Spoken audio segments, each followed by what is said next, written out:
विधानसभा का मानसून सत्र शुरू हो गया है। योगी आदित्यनाथ को आपने सुना। इसी बीच बड़ी खबर, यौन शोषण के मामले में बृजभूषण शरण सिंह बरी हो चुके हैं।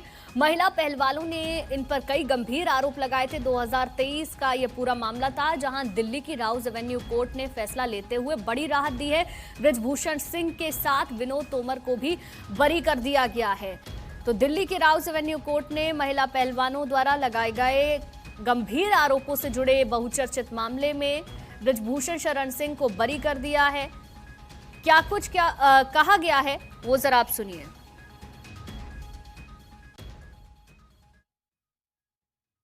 जिस दिन थोड़ा साइड में हो जाओ यार, यानी 18 जनवरी 2023 को आप लोग यहाँ पर मौजूद थे। आपका चेहरा आ रहा है। मैंने कहा था कि ये एक साजिश है, षड्यंत्र है, और अगर मेरे ऊपर कोई आरोप सही पाया जाएगा तो मैं स्वतः फांसी पर लटक जाऊंगा। और आज तक मैं उसी बात पर कायम रहा, और आज लगभग 3 साल के बाद कोर्ट ने मुझे और विनोद जी को बाइज्जत बरी किया है।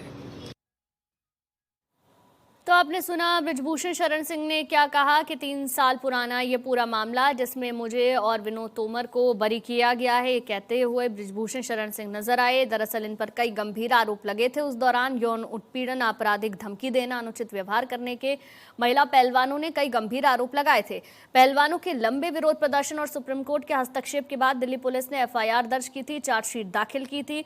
मामले की सुनवाई राउज एवेन्यू कोर्ट में लगातार चल रही थी। 3 साल पुराना ये मामला है और 3 साल तक कानूनी प्रक्रिया और ट्रायल के बाद ये बड़ा फैसला आया है, जिसमें कि बृजभूषण शरण सिंह को बरी कर दिया गया है। अदालत ने अपने फैसले में कहा है कि अभियोजन पक्ष आरोपों को संदेह से परे साबित करने में सफल नहीं रहा। सुमित कुमार हमारे लीगल एडिटर जुड़ गए हैं। सुमित, कोर्ट की ओर से क्या कुछ कहा गया है, क्योंकि ये पूरा मामला जो है 3 साल तक चलता रहा, कई ट्रायल हुए और उसके बाद जाकर अब ये फैसला आया है। देखिए, 6 महिला पहलवानों की ओर से FIR दर्ज कराई गई थी बृजभूषण शरण सिंह के खिलाफ, और इस मामले में आरोप जब तय हुआ था तो कोर्ट में बृजभूषण से पूछा गया था कि क्या आप इस आरोप को मानते हैं।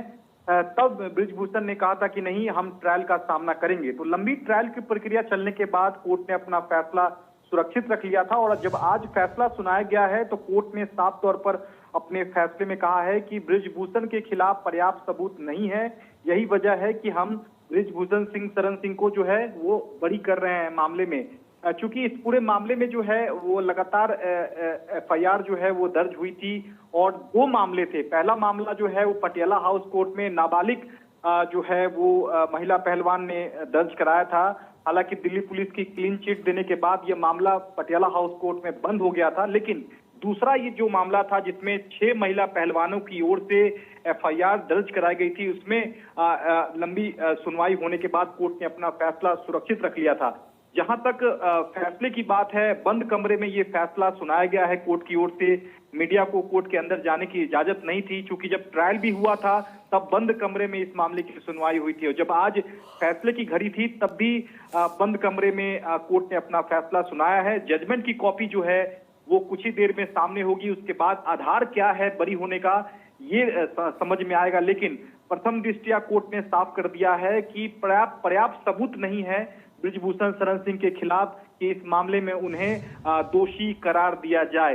यही वजह है कि कोर्ट ने बरी कर दिया है। इस मामले में अगर बात की जाए, जो सह आरोपित जो था इस पूरे मामले में विनोद तोमर, उसे भी कोर्ट ने मामले में बरी कर दिया है। तो निश्चित तौर पर एक बड़ी राहत जरूर कही जा सकती है, क्योंकि यही आरोप थे जिसके चलते उन्हें WFI से जो है उन्हें एक तरह से त्यागपत्र देना पड़ा था, और एक लंबी बहस जो है वो छिड़ गई थी। तो निश्चित तौर पर अब देखना होगा कि इस फैसले के खिलाफ दिल्ली पुलिस हाईकोर्ट का रुख करती है या नहीं, ये आने वाले दिनों में तस्वीर साफ होगी। चलिए ठीक है, आप बने रहिए हमारे साथ, आगे भी आपसे जानकारी लेंगे।